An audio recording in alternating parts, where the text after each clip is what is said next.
So these gadgets are items that are not only super useful, but these are things that I use often, and most of these also save me money due to their efficiency and other more wasteful items that I've been able to replace with these. With the first one being a prime example. The first item is this electric air duster from K&F Concept. This is one of my favorites and also one of my biggest money savers. Here's why. If you've ever used cans of compressed air, you know exactly what I'm talking about. Cans of compressed air are very expensive and they're also very wasteful.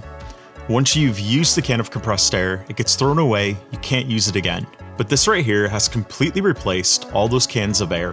Whenever I need to dust out anything, such as my desktop computers, which those are dust magnets if you own a desktop or a laptop, you know how quickly and easily dust builds up in those. I've used this countless times, and it was that one-time cost up front, and that's it. And this has a built-in battery. When the battery runs low, all you do is connect it right here via USB-C, you recharge it, you're good to go again. In addition, this has adjustable levels of pressure. Let me turn this on and give you a little example. At the negative, it's very light air, but at the positive, it's a ton of air. In fact, there is so much air, this thing actually has kickback. This pushes back against your wrist when you put it to that full force. And this has a whole bunch of adjustable nozzles.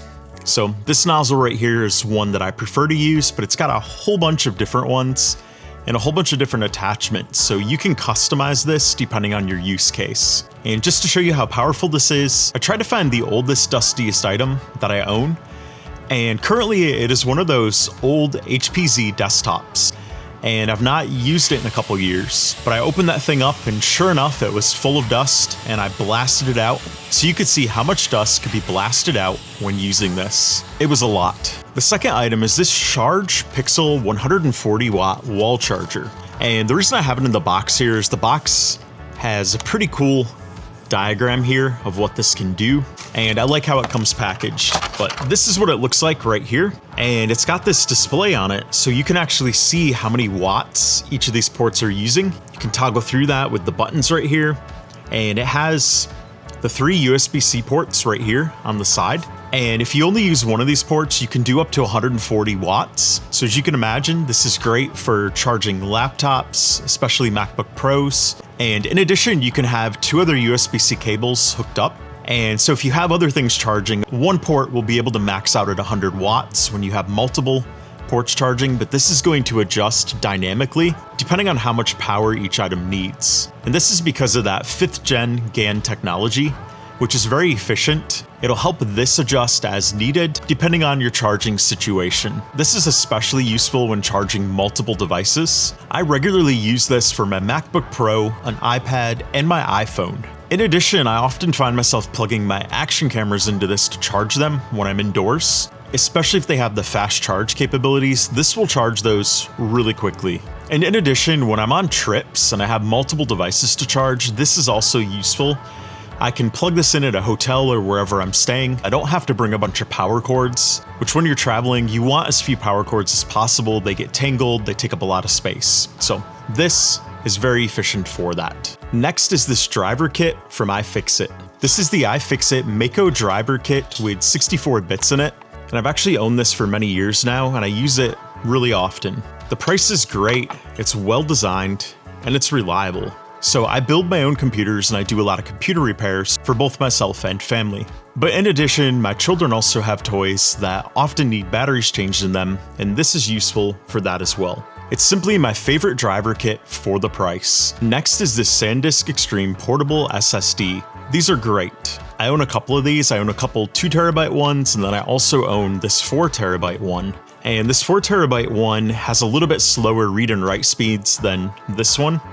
But that's because I use this as a time machine backup disk on my Mac. And the 4TB I need because my Mac has 2TB of storage, and it's a good idea to have a larger drive when doing those time machine backups. The 2TB one I bring on the road with me, and this is really useful if I'm filming something or taking photos while away from home. I never like to keep those in one place. You never know what's going to happen to your camera or your computer. It's one drop or spill away from destroying your files. So anytime after I film or take photos, I do a backup copy on this, and I keep this in a different place from the device with the videos and photos. And what I love about these are super tiny, but they're also very rugged, and they have not let me down. These are super reliable. And the read and write speeds on these are quite fast, especially this one, like I mentioned, but even this one with the slower read and write speeds, it's still quite sufficient. This is some of the fastest external storage that you're going to find that doesn't cost an arm and a leg. And speaking of portable, next are these Anker power banks. So I own several of them. I own about 3 that are like this, and then I own this one, which is quite a bit newer. This one is from the Anker Prime series, but all of them are great, and I use them for different use cases. So when I'm not always near an outlet and I need power, these are perfect for that. So these ones right here that are more simple, lower end ones that don't have as much wattage output, I use these anytime I'm on a hike or an adventure where I'm out in the woods and I might need to charge action camera batteries or my smartphone. These are perfect for that because you don't need a lot of wattage to do that. But this one right here, that's part of the Anker Prime series, this one can output up to 300 watts. So this one right here is perfect if I need to plug in my MacBook or any device that draws a lot more power. If I need to be able to power it away from an outlet, this is great for that. And this has 26,500 milliamp hours of charge. This particular one has 20,000, which is also great. So of course, the simple ones like this one, these are going to cost less than this one, but it's Anker and everything of theirs is priced competitively and you get a lot for your money.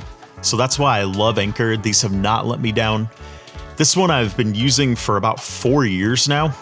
Anker has since done a redesign of this one, but I haven't had to upgrade it because it's still working, and it's been through countless charge and recharge cycles, and it's still holding strong. Switching gears a little bit, next on my list is this flashlight from Infinity.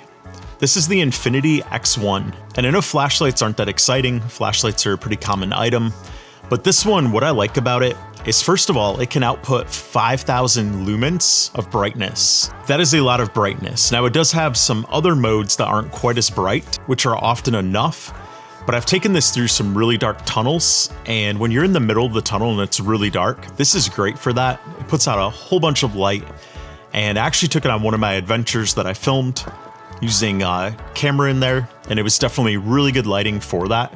I love how it came out. But my favorite feature of this flashlight is you can charge it via USB-C. So if you twist this here, this is the in port right here, and then on the other side is the out. So technically you can use the power in here as a power bank also, but I don't recommend it for that. I recommend one of these, but this is solid. It's got a really good heft in the hand. It feels really good, and it's not a flashlight that's gonna break easily. Now, in addition, if you wanted to use AA's in here, this takes, I believe, 9 AA batteries. You can do that. It's got a loadable cartridge where you can put them in that, and then it's also got the USB-C battery cartridge as well. So if you wanted to bring along both, you could, and if you exhaust one, you could always pop in the other. But what I've found is when I'm not using this on adventures, I can hook it up to just a lower end simple Anker power bank like this, and I can have this charging while I'm on an adventure and not using it. So it's really useful for that. If you're on like a multi-day adventure and you need this at nighttime each night, you can recharge this during the day and have it ready to go in the evening. And a single charge in this lasts for up to 6.5 hours. So that is a pretty decent power capacity in there. And finally, number 7 is the Outin Nano Portable Electric Espresso Maker. So I know this is one of those luxury items, but if you're like me and you enjoy coffee, the Outin Nano does make a delicious espresso on the go. Now, I have tried this out while outdoors, and I've also used it when the power's out. And the cool thing about this is this can heat up water. So if you put cold water in there, it can heat it up and it can make you a shot of espresso. Now, if you do that, you can get about 7 or so shots out of this before the battery is depleted.